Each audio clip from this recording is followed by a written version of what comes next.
지난주에 여러분들 나눴던 말씀 기억을 하시겠는데 1절에 보면 다윗이 의의 하나님이라고 말하는데 거기 앞에 내 하나님이라는 거, 그래서 하나님을 믿는데 여러분들은 누구 하나님을 믿고 있습니까? 내 하나님을 믿으셔야 된다. 물론 아브라함의 하나님도 있고 이삭의 하나님도 있고 김한곤 목사의 하나님도 있는데 진짜 내 하나님을 만나야 된다. 신앙생활 하면서 그 하나님은 내가 경험하고 내가 만났을 때는 그 하나님은 남의 하나님이 아니라 내 하나님이 된다. 아브라함도 위대한 신앙이지만 이삭이 아버지 아브라함의 하나님을 믿는 게 아니라 자기 하나님을 믿었던 것이고, 야곱도 아브라함의 손자지만 할아버지 신앙이 너무 좋으니까 야곱도 그냥 묻혀가면서 하나님을 그냥 믿은 게 아니라 야곱의 인생에서 야곱이 만난 내 하나님을 경험하게 되었습니다. 그러니까 하나님이 나는 아브라함의 하나님, 이삭의 하나님, 야곱의 하나님이야 라는 건 뭉뚱그려서 아브라함을 만났고 아브라함이 믿음의 조상이니까 그 자식도, 그 아들도, 그 손자도 다 내가 그들의 하나님이야 라고 말하는 게 아니에요. 하나님이 아브라함을 만난 신앙의 자리가 다르고 이삭을 만난 신앙의 자리가 다르고 야곱을 만난 신앙의 자리가 다릅니다. 그러니까 하나님은 내 하나님을 믿으셔야 된다. 그런데 다윗이 고백하는 게 의의 하나님이라고. 의, 체데크라고 하는 단어 세 가지의 중요한 뜻이 있다. 정의, 공평, 진리라는 거예요. 하나님은 다윗이 느꼈을 때 공평하셨던 하나님이에요. 불공평한 게 아니에요. 우리가 살다 보면 세상은 불공평한 게 너무 많아요. 공정하지 않은 게 많아요. 진리가 아닌 것이 주인 노릇하는 게 많아요. 거짓이 횡행하는 때가 많아요. 그러나 하나님은 공평하셨고 공정하셨고 진리, 거짓이 없으셨고 이 말. 그래서 다윗이 만난 하나님을 그렇게 고백하니까 여러분, 다윗이 1절에 세 가지를 청하는 거를 해요. 응답해 주세요. 그 다음에 베풀어 주세요. 은혜를 베풀어 주세요. 기도를 들어주세요. 이게 청유형으로 돼 있어요. 문법적으로 보면 요청한단 말이에요. 하나님. 근데 요청하는 근거가 있어요. 근거가 뭐냐? 내 곤란 중에 나를 너그럽게 하셨기 때문이다. 이거는 완료형으로 됐어요. 이미 다윗이 경험했다는 거. 곤란은 지난주에 여러분들과 나눴어요. 꽉 막혀서 옴짝달싹 못하는 상황이었는데 너그럽게 하셨다. 이 말은 좀 번역이 잘못됐다. 어떻게 하셨다? 넓은 곳으로 인도하셨다. 그래서 창세기에 나오는 이삭을 하나님이 블레셋 사람들에게 쫓겨나는 거예요. 우물을 파면 또 빼앗기고, 에색이라고도 하고, 그 다음에 시트나 신나라고도 하고, 대적 뭐 이렇게 그런 뜻을 다 가지고 있죠. 그래도 이삭이 뺏기면서도 또 우물을 파고 그러다가 하나님이 우리를 르호봇, 넓게 하셔서 거기서 뭐 하시게 하신다? 번성하게 하신다. 그래서 이게 너그럽게 하셨다라는 것이 라하브, 르호봇이라는 단어하고 똑같은 단어를 쓰셨어요. 꼼짝달싹 못하게 왼쪽 오른쪽이 꽉 막혔어요. 앞뒤가 꽉 막혔어요. 이게 큰일 났어요. 그런데 하나님이 나를 넓은 곳으로 이끌어 주셔서 그 꽉 막힌 인생의 자리에서 뻥 뚫린 자리로 넓은 곳으로 이끌어 주셔서 나를 번성하게 하신다. 우리 교회도 그렇다. 앞뒤가 꽉 막혔고 여기 길도 나서 이제 6단이 쌓아졌고 주차장도 없고 뭐 들어오는데 또 들어오는 입구도 조금 더 해가지고 차가 막 다 긁히고 있어요. 조금 더 넓었던 거를 어떻게 저쪽 사람들이 이쪽 안으로 했는지 꽉 막혔어요. 이제는 가스관도 끊는다고 어저께 내용 증명을 보냈어요. 압박을 하고 있어요. 구구역이 가스관을 끊어버린대요. 그러면 이제 수도관도 끊겠고 뭐 다 끊어서 우리를 고립시킬 거죠. 그래서 손 들고 나가게 만들고 내용 증명에 선처를 베풀지 않을 거라고 그러고선 해놨어요. 그래서 제가 여러분도 기도를 받고 있어요. 선처는 누가 베푸는 거예요? 하나님이 베푸시고, 하나님이 구구역을 선처를 베풀지 마시고 구구역 조합장 이젠 선처를 베풀지 마세요. 하나님 까불고 있어요. 뭐 그 이상한 목사가 그렇게 하나님 나 까불지 마 이렇게 했다는데 세상 사람들이 하나님을 모르니까 하나님 없는 줄 알아요. 하나님 없는 줄 알아요. 교회를 막 해요. 말도 안 되는 것을. 하나님 저 사람이 우리한테 선처를 베풀어서 이제까지 있는 게 아니라 하나님이 우리를 지키시는 것이었는데 저쪽에서 저러고 한다면 이제 하나님 저 사람에게 선처를 베풀어 주지 마십시오. 제 기도가 바뀌었어요. 근데 조금 고민이에요. 오늘도. 하지만 왜 예수님이 십자가에서 당신을 못 박는 로마 병정이나 죽이려고 하는 대제사장이나 다 뭐래요? 저들이 알지 못하니 저들을 용서해 주소서. 나 예수님 아니잖아요. 나는 그렇게 기도 못 하겠어요. 라고 하고서 난 용서해 주소서 알지 못합니다라고 하다가 요즘 기도가 바뀌었어요. 오고 가고 걸어갈 때마다 이거 보면서 막 기도해요. 막 하나님 앞에 정말 선처를 받고 살아가는 게 우리인데 자기가 선처를 베푼 줄 착각하고 하나님 자리에 앉는 사람들 이제는 하나님 선처를 베풀지 말아 주소서라고 기도를 하는데 그런단 말이에요. 그러면서도 스트레스 안 받는다라고 하면서도 내용 증명을 보면 또 이거 어떡하나 이런단 말이에요. 근데 지난주에도 여러분들에게 그렇게 합시다. 아멘 믿습니다. 꽉 막힌 것을 우리를 하나님이 넓게 하실 겁니다 라고 했는데 어저께 딱 받으니까 그 생각은 싹 잊어버리고 이것도 어떡하나 라고 해요. 근데 여러분 진짜 하나님을 끝까지 믿고 나아가는 우리가 됐으면 좋겠습니다. 하나님이 계속 옴짝달싹 못하게 하고 곧바로 쿡 아니라 하나님이 이런 과정을 지나게 하셔서 하나님은 분명히 저 넓은 곳으로 이끌어 주실 것이고 그 모든 어려움들을 해결해 주실 것이고 그래서 하나님의 영광을 위한 교회로 우리 성도들을 우리 교회를 사용하여 주실 줄로 믿습니다. 그 희망을 가지고 여러분 개인의 인생 속에서도 힘든 일이 있어도 우리가 믿음으로 버텨나가자. 자 여기까지 복습했고 이제 오늘 말씀을 보십시다. 사실은 2절까지도 이야기를 했어요. 근데 이제 자 여러분 하나님은 1절에서 다윗이 이야기할 때 하나님은 우리를 어떻게 하시는 분이다? 너그럽게 하시는 분이다. 넓은 곳으로 인도하시는 하나님이다. 꽉 막힌 인생길에서 우리를 건져셔서 하나님이 우리를 넓은 곳으로 르호봇으로 이끄셔서 번성케 하실 것이다. 이게 다윗의 고백이에요. 그러니까 하나님께 마음껏 기도해. 하나님께 부르짖어. 하나님을 구해라고 지금 말하는 거예요. 두 번째 하나님이 어떤 분이신가를 다윗이 이야기를 해요. 여러분 보세요. 3절에 하나님은 여호와께서 자기를 위하여 경건한 자를 택하신 줄 너희가 알지어다. 그러면 하나님은 어떤 분이세요? 하나님은 경건한 자를 택하시는 분이다. 경건한 자를 택하시는 분이다. 아멘. 그럼 여러분 저와 여러분이 경건한 자가 돼야죠. 한자로 경건이라는 거 생각을 하는데 여러분 세 가지로 이 절을 생각하셔야 돼요. 자기를 위하여라고. 하나님은 하나님을 위해서 택하신다. 그럼 택하는 게 뭐냐?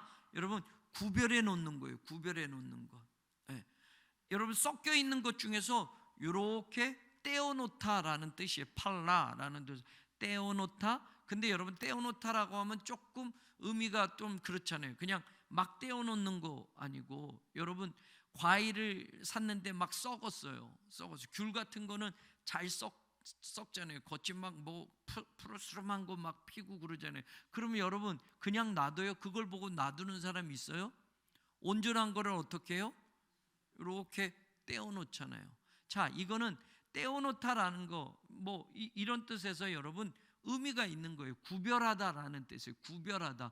그럼 여러분 여기 있는 게 중요한 거예요? 이렇게 옮겨놓는 게 중요한 거예요? 옮겨놓는 거, 구별해놓는 게 중요한 거예요. 하나님은 자기를 위하여 구별해 놓으신다라는 거예요. 떼어 놓으신다라는 거예요. 누구를? 경건한 자를. 경건한 자. 하나님은 경건한 자를 어느 시대건 어느 때건 구별해 놓으셔요. 그럼 우리 교회에 이걸 적용한다면 교회가 뭐 1031명이에요. 등록 교인이. 그 중에서 1031명에서 1년에 한 번이라도 나오면 우리 교회 등록이 되고 이제 교회를 안 나오면 제명이 되는 거예요. 당회 때. 예. 뭐 이유도 없이 뭐 아파서 뭐 조금 잠시 멀리 가서 이러면은 되지만 이유도 없이 아무 교회에서도 알리지도 않고 교회를 1년 이상 안 나오면 교회법에 의해서 당에서 제명이 돼요. 더 될 분들도 있지만 조금 우리가 기다리는 분들도 있고 지금 어수선하니까 이사들 가고. 자, 그러면 여러분 1031명 중에서 여러분 하나님이 구별하는 사람이 있어요, 없어요? 우리는 몰라. 그냥 막 섞여 있으니까 새로운 교회 교인 하면 1031명 입교인 여러분 다 등록인 하면 그런단 말이에요.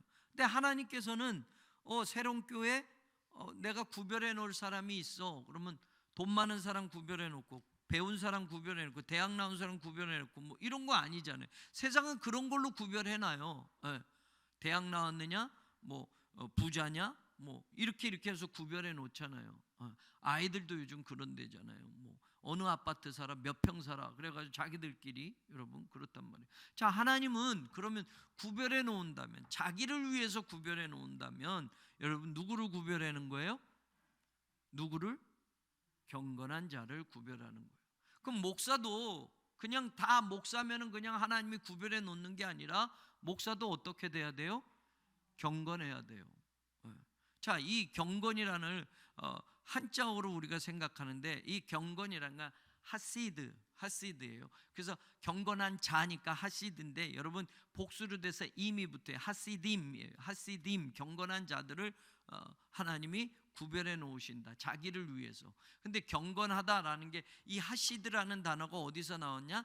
히브리어 헤세드에서 나왔어요. 헤세드는 여러분 제일 많이 듣는 게 뭐냐면 하나님이 우리를 사랑하시는 무조건적인 사랑, 변함이 없으신 사랑을 헤세드의 사랑이라고 해요. 이건 언약적 사랑이라고 얘기해요. 하나님이 약속을 했어. 내가 너희들 사랑한다 라고 약속을 했으면 하나님은 우리가 어떻든지 간에 하나님은 그 약속을 깨지를 않으셔요.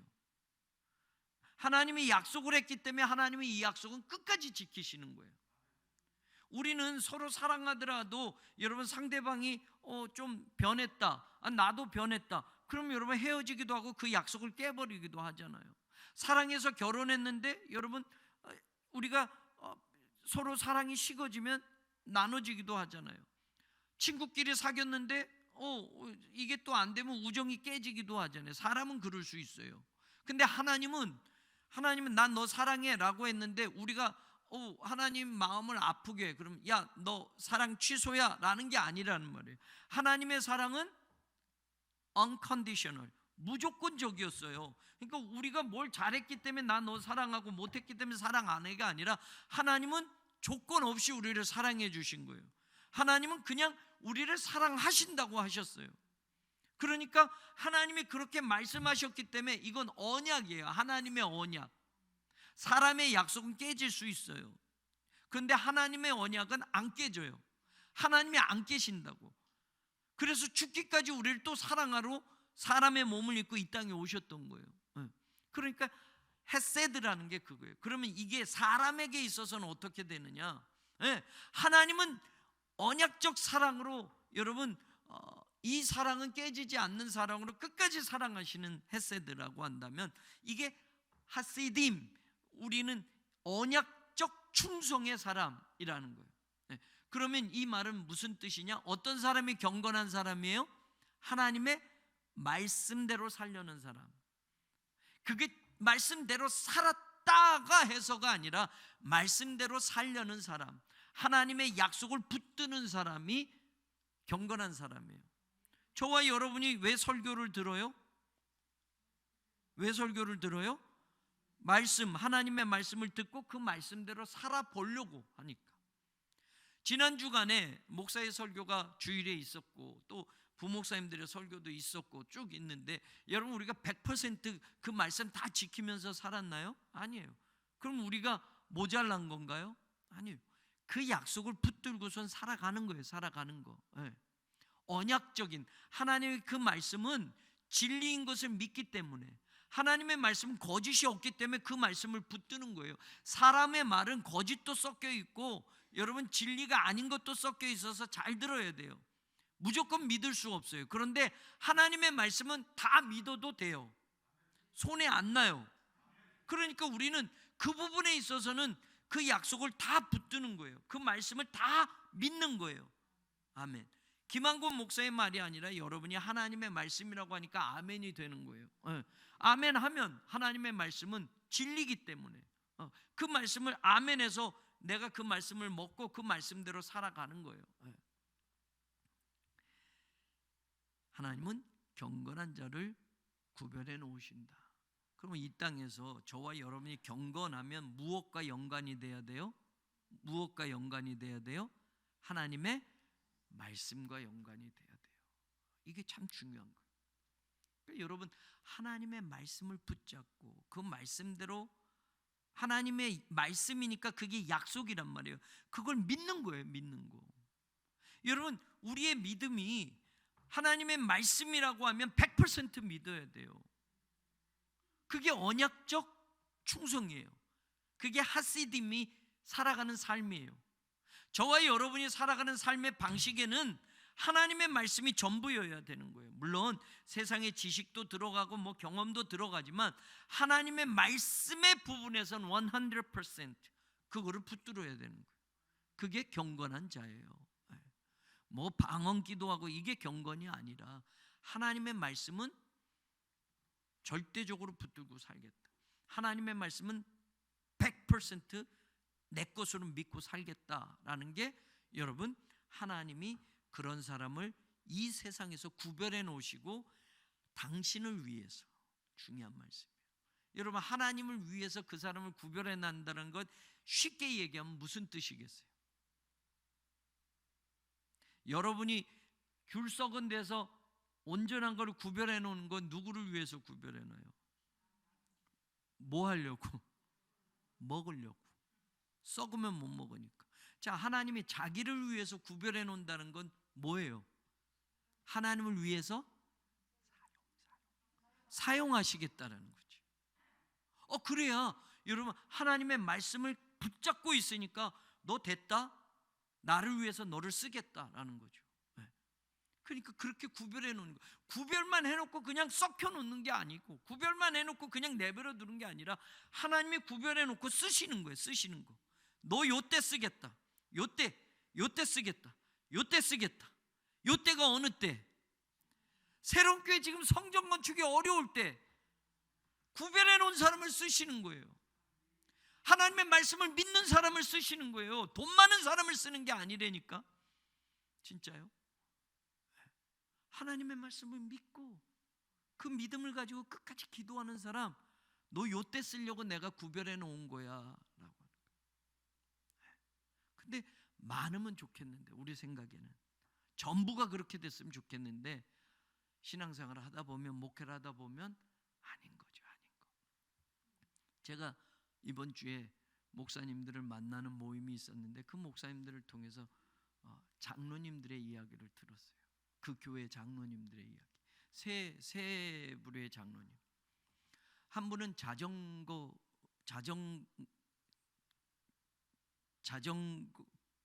그거 파는 거 자전거 포라고 하는데 이건 조금 떨어지고 자전거 대리점. 무슨 대리점인지 모르는데 하여튼 그 잘 팔리는 대리점이래요. 뭐 그 매출이 엄청나게 많대요. 그 교회 목사님네 장로님이래.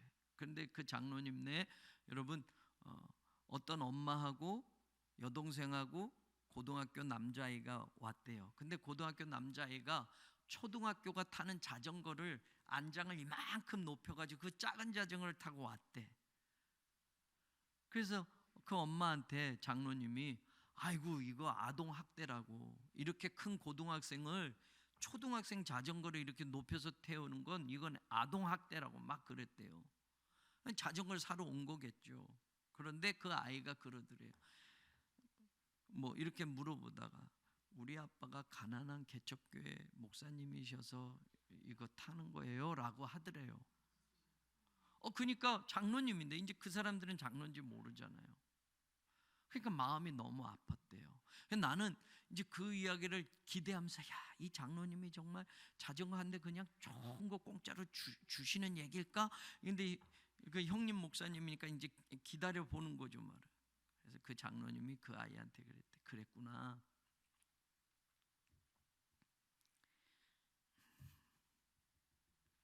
그래, 아버지가 가난한 목사님이어서 너 그동안 참 갖고 싶은 것도 못 가졌을 거고 참 어렵게 힘들게 살았겠지.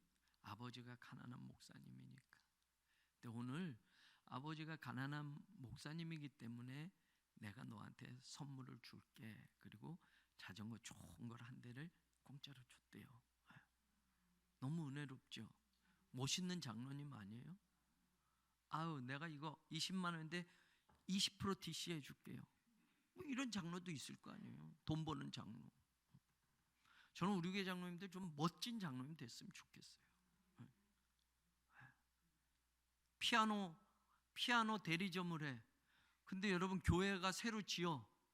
아, 목사님 요번에 피아노 좋은 거 들어왔는데 20% DC 해드릴게요. 목사님 제가 피아노 한 대 봉헌합니다. 뭐 이런 장로님.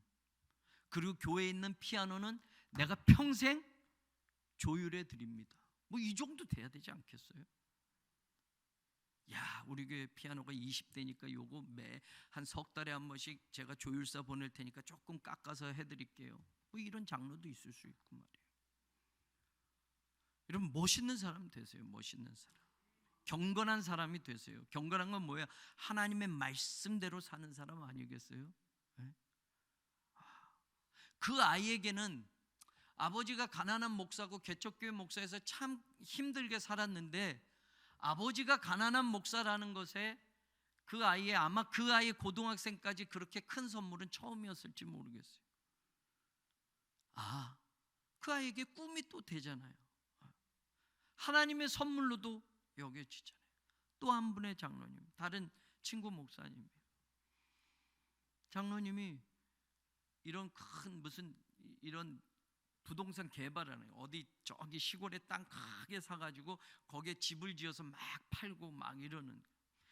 그 교회를 갔더니 그 교회 옆에 입간판을 크게 설치를 했어요. LED 등까지 달고 그 교회 땅에다가 그 장로님이 조금 그 교회에 힘께나 쓰는 장로님이었어요. 뭐 하냐? 어디 지역 개발해가지고 그 큰 지도를 그려놓고 여기 전화번호하고 뭐 그리고 교회에다가 목사님 저 여기 분양 사무실 내긴 좀 그러니까 교회 여기 카페 옆에서 이렇게 분양 전화도 받고 좀 그렇게 하겠습니다. 그리고 교회 이 옆에 교회 쭉 있는데 여러분 교회 이렇게 잔디 까는데 거기에 뭐 한 7, 8m짜리 입간판이 교회를 쫙 가리고 부동산 광고가 딱 돼서 우리가 그거 보면서 야 어떻게 교회에다 이거를 설치를 할 수 있었지? 목사님 어디 나가신 때에 그냥 전화 한 통 해가지고 외국에 가셨을 때 하고서 목사님 이거 좀 세우겠습니다. 목사님 잘 모르고 뭐 예 그랬는데 와서 딱 보니까 교회 반을 다 가리고 있어. 근데 되겠어요 여러분? 그게 되겠어요? 그게 벌써 몇 달 전에 봤는데 장로님이 쫄딱 망했어. 당신 아파트까지 다 경매에 넘어가게 됐어. 근데 그 장로님이 목사님한테 날마다 전화해서 목사님 내가 아파트에서 뛰어내리고 싶은 게 하루에도 몇 번이에요. 여러분 장로님이라고 다 믿음 좋은 게 아니에요. 사업 망하면 하나님도 안 보이는 거고 사업 망하면 죽고 싶은 거고 돈 없어지면 다 끝났다고 생각하는 분도 장로님일 수 있어요. 다른 한 부류의 장로님은 이야기는 안 하겠어요. 자, 경건하다라는 게 뭔가 목사도 똑같을 거예요. 목사도 똑같아요. 뭐 목사는 뭐 대단하나요? 자, 여러분 우리가 믿는 게 뭐예요? 돈이에요? 우리가 믿는 게 내 경험이에요? 우리가 믿는 게 하찮은 우리의 지식이에요? 좋은 대학 나온 그거예요? 학벌이에요? 내가 가지고 있는 뭐 이런 물질이에요? 여러분 우리는 하나님의 말씀은 꼭 믿으세요. 절대 손에 안 나요. 아멘.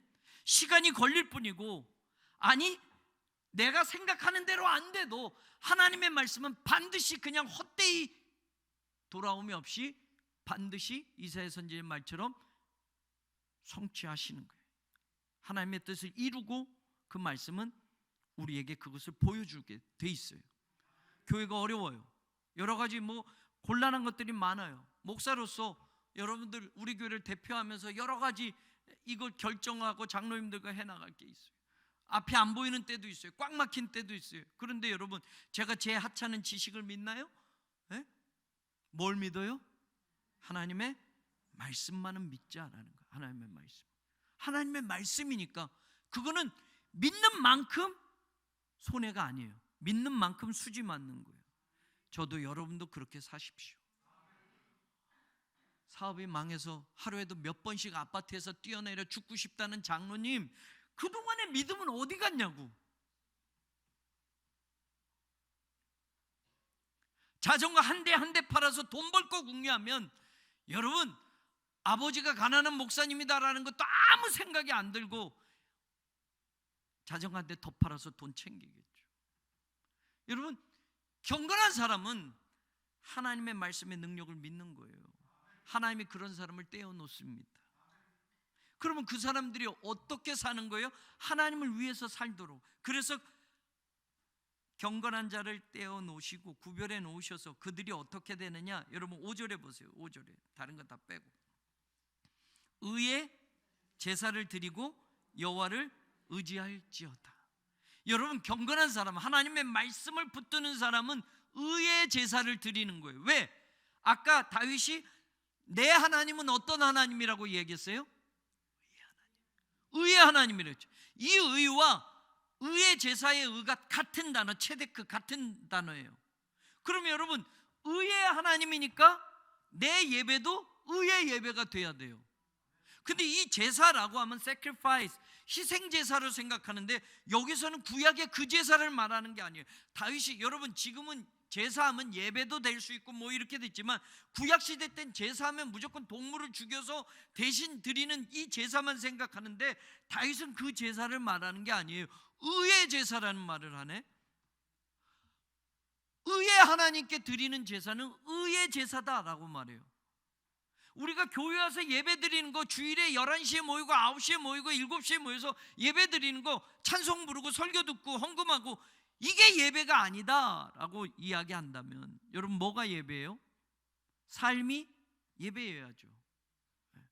그러면 의의 제사도 똑같은 거예요. 아까 의의 하나님이라고 할 때 세 가지 중요한 의미가 있다고 그랬어요. 진리, 공평, 그 다음에 정의. 정의.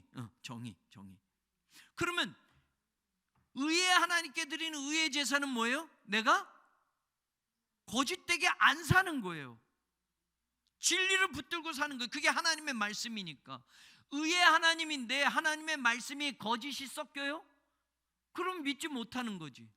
의의 하나님이 말씀하시는데 거기에 불공평한 게 있어요? 그럼 그 말을 어떻게 붙들어? 의의 하나님의 말씀은 여러분 언제나 공평하셔. 언제나 정의로운 것, 부정직을, 거짓을 몰아내는 거예요. 그러니까 내 삶도 의의 제사를 드린다는 건 진리로 사는 것이고, 공정을 위해서 사는 것이고, 정의를 위해서 사는 것이어야 돼요. 그런데 살다 보니까 돈이 먼저가 되니까 거짓말도 하고, 돈이 먼저가 되니까 불공평한 것도 이루어지고, 돈이 먼저가 되니까 정의는 저 뒤쪽으로 밀어놓고 이렇게 산단 말이에요. 하나님을 믿는 사람들조차도. 당장에 국회의원에 나갔으니까 크리스찬들이 거짓말도 하면서 표를 얻기 위해서는 그럴 수 있는 사람들도 있단 말이에요. 정의롭지 못하고 공평하지 못하게 술수를 쓰거나 이런 걸로 해서 그 자리 빨리 내가 앉고 금배지 차지하는 게 우선이다라고 생각하는 사람도 있어요. 그게 만약에 하나님의 사람이라면 안 되죠. 의의 제사를 하나님이 구별해서 그렇게 사는 건 하나님의 영광을 위해서 사는 것이 되는 거예요. 저의 한 사람, 여러분의 한 사람의 삶이 나를 위해서만 살고 내 세상 것을 위해서 사는 게 아니라 내가 목회가, 내가 신앙생활이 결국은 하나님을 위해서 구별된 인생이 되니 그 삶을 통해서 하나님이 기뻐하시는 삶, 하나님이 영광 받으시는 삶을 살아야 되는 것이에요. 그러니까 그 사람은 의의 제사를 드리고 여호와를 어떻게 한다? 의지한다. 의지한다. 여러분, 하나님을 의지한다. 이것도 할 말이 너무 많은데, 하나님을 의지하는 거 쉽게 얘기하면 뭐가 의지하는 거예요? 이 단어 바타흐, 베타흐, 이 단어는 여러분 의지하다에 여러분 트러스트, 믿는다가 포함이 되어 있어요. 의지하는 게 먼저예요? 믿는 게 먼저예요? 믿는 게 먼저가 돼야지. 믿으니까 어떻게 되는 거예요? 의지하는 거예요. 의지하는 거 여러분 뭐예요? 의지. 의지가 뭐예요? 나 의지해 그러는데 뭐가 의지하는 거예요? 이게 한자가 참 재밌는 거예요. 베타흐가 그런 뜻이에요. 이렇게 기대다라는 거예요. 기대다. 이게 물른 거면 제가 이거 기댈 수 있어요? 기대면은 이게 견고하지 않으면 제가 여기다 힘을 다 맡기지 않는 거잖아요. 이게 견고하면 내 무게를 지탱해 줄 걸 믿으면 내 몸의 무게를 다 여기다 실잖아요. 근데 이게 약하다고 생각해봐. 그럼 내 몸을 여기다 다 실는 사람이 있어요? 없어요. 이게 의지하다가 이런 뜻이에요. 믿는다라는 뜻, 신뢰하다라는 거고요. 그 다음에 하나 기대다라는 뜻이에요. 내가 이걸 믿으면 믿을수록, 야 이거 튼튼하네, 믿으면 믿을수록 나를 다 맡길 수 있죠. 그죠? 은행이 든든하면 내 돈을 다 갖다 그 은행에다 맡길 수 있어요. 그런데 막 언론에서 요즘 은행이 부실하고 뭐 이렇게 되고 예금을 못 찾을 수도 있으면 거기다 그래도 맡겨야지 하게요? 아니면 거기 가가지고 아침부터 줄 서서 돈을 빼게요? 빼죠. 왜? 믿지 못하니까. 그러니까 하나님은 얼만큼 믿으세요? 얼만큼 신뢰하세요? 자, 여러분이 1억을 가지고 있어. 그러면 1억을 다 하나님께 맡겨도 될 만큼이에요? 아니면 1,000만 원만 맡겨야 되겠다 하시겠어요? 웃지 마시고 여기 안 보고 이쪽으로 하고 할 거예요. 에? 하나님께는 그냥 쉽게 얘기해서 1억이 있어. 그러면 하나님께는 얼마나 이자 준대? 뭐 이렇게 하시고 맡기시겠어요? 에? 하나님께 다 맡기시는 거예요. 자, 그러면 돈은 세상의 은행은 믿으니까 그렇게 맡긴다고 하면, 여러분 인생은 하나님을 얼만큼 믿으세요? 그럼 내 인생을 전부 맡기고 사세요? 나는 둘째치고 내 자식들 다 맡기고 사세요? 아니면 내 자식들은 아직도 내가 이렇게 붙들고 살아야 될 부분들이 있어요. 아직 어리니까, 아직 뭘 모르니까 내가 해야 돼. 그래서 내가 데리고 가고 내가 데리고 오고, 뭐 했니? 너 어떻게 가니? 어디 가니? 누구 만나니? 뭐 이렇게 하면서 내가 붙들고 살아야 돼요? 아니면 하나님께 안심하고 맡기시겠어요? 인생도 여러분 하나님께 여러분의 인생을 다 맡기세요. 그러면 하나님이 책임져 주시는 거예요. 그게 경건한 사람이에요.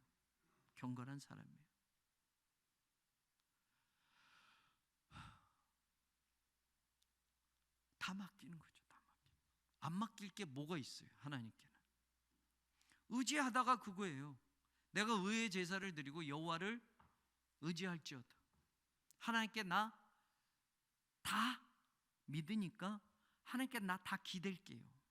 기대는데 여러분 그 사람이 나를 지탱해 줄 거를 믿으면 내 몸을 다 기댄단 말이에요. 이 뜻이에요. 히브리어가 그냥 자기를 다 기댄다라는 뜻이에요. 믿는 만큼 기대는 거예요. 믿는 만큼. 강호동이 받쳐줄게, 너 몸 기대봐. 그러면 여러분 거기다 안심하고 기대겠지만, 호리호리한 여자가 내가 받쳐드릴게요, 몸을 다 기대보세요 그러면 거기다 푹 기댈 사람이 있겠어요? 하나님은 너 나한테 다 기대라.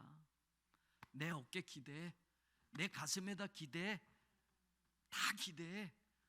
힘 빼고 다 나한테 다 쏟아도 돼. 하나님이 이렇게 말씀하시는 거예요. 하나님이 우리를 그렇게 구별해 놓으신 거예요. 자, 여러분, 저도 여러분도 믿음의 자리가, 신앙의 자리가, 인생의 모든 자리가 나를 경건한 자를 택하신 하나님, 구별해 놓으신 하나님, 의의 제사를 드리게 하고 내 삶의 모든 자리에 하나님을 끝까지 기대고 의지하고 신뢰하고 살도록 하나님이 오늘 나를 하나님을 위해서 구별해 놓으셨어요. 그래서 저와 여러분의 인생이 하나님의 영광과 하나님의 이름이 조금이라도 높임 받는다면 하나님이 그때를 위하여 준비시키시고 쓰실 거니, 저는 요즘 우리 교회에 그런 하나님이 준비해 놓으시고 구별한 사람들이 쓰임받는 그런 때가 됐으면 좋겠어요. 지금이야말로 그런 때예요. 앞으로 성전 건축 이후도 마찬가지지만 지금 꼭 쓰셔야 할 사람들이 있단 말이에요. 물으세요. 하나님, 접니까? 하나님, 지금 이 때를 위해서, 우리 새롬교회 지금 힘든 이 상황을 위해서 저를 쓰시렵니까? 하나님, 제가 하나님을 의지하고 나아가겠습니다. 그런 믿음이 되시길 주님의 이름으로 축원합니다. 한 가지 마지막 더, 이게 이제 오늘 세 번째, 하나님은 어떤 분이시냐? 하나님은 어떤 분이시냐? 7절에 뭐라고 그래요? 주께서 내 마음에 두신 기쁨은, 하나님은 어떤 분이에요? 우리의 마음에 기쁨을 두시는 하나님. 다윗이 말하는 그 세 가지를 제가 이제 나름대로 분석을 해본 거예요. 자, 세 번째는 내 마음에 기쁨을 두시는 하나님. 우리 제목이 그거였어요. 여러분, 하나님이 내 마음에 기쁨을 두심을 믿습니까? 자, 그런데 이 기쁨의 차원이 엄청나게 달라요. 보세요. 하나님이 내 마음에 기쁨을 두셨어. 근데 그 기쁨을 다윗이 이야기를 해. 그 기쁨의 진가를 이야기해. 보세요. 그 다음에 그들의 곡식과 새 포도주가 풍성할 때보다, 우리의 기쁨은 대부분 어떤 기쁨이에요? 하나님이 내 인생에 풍성한 곡식을 채워주실 때 기쁘고, 새 포도주 가득할 때 기쁘고, 돈 많이 벌 때 기쁘고, 자식이 좋은 대학 들어갈 때 기쁘고, 병이 나을 때 기쁘고, 세상에서 조금 더 잘 살 때 기쁘고, 뭐 이럴 때 기쁨이잖아요. 이게 하나님이 주신 기쁨이라고 여기고 살잖아요. 근데 다윗이 이야기하는 기쁨은 어떤 기쁨이에요? 내가 이 세상에 돈 잔뜩 벌었을 때보다 더 기쁜 기쁨. 그럼 이거는 세상 것에 대한 기쁨이 아니네 라고 알아야 되죠. 자, 그러면 돈을 엄청나게 벌었어. 하나님 감사합니다. 기뻤어. 그럼 그 기쁨은 언제 없어져? 그 돈이 없어질 때. 없어지는 건 그 돈만 없어지면 뭐 괜찮겠지만 그 돈에 있는 돈까지 다 없어져 버려. 집까지 다 날라가. 그러면 그 기쁨은 눈 녹듯 사라지는 거예요. 그럼 그게 기쁨이에요? 우리가 추구할 기쁨이에요? 아들이 좋은 대학에 들어가, 서울대학에 들어갔어. 너무 기뻐, 들어갈 때는. 근데 거기서 뭐 데모를 해서 뭐 감옥에 가고 아니, 그러고선 그의 인생이 뭐 대단히 기대했는데, 아니 서울대학 나와도 성공을 못한다고 하면 그 기쁨이 서울대학 합격됐을 때 엄청나게 기쁠 거 아니에요. 그런데 그 다음에 졸업해서 직장도 못 얻고 그냥 막 그러고 산다면 그 기쁨이 여전히 있어요? 없어요.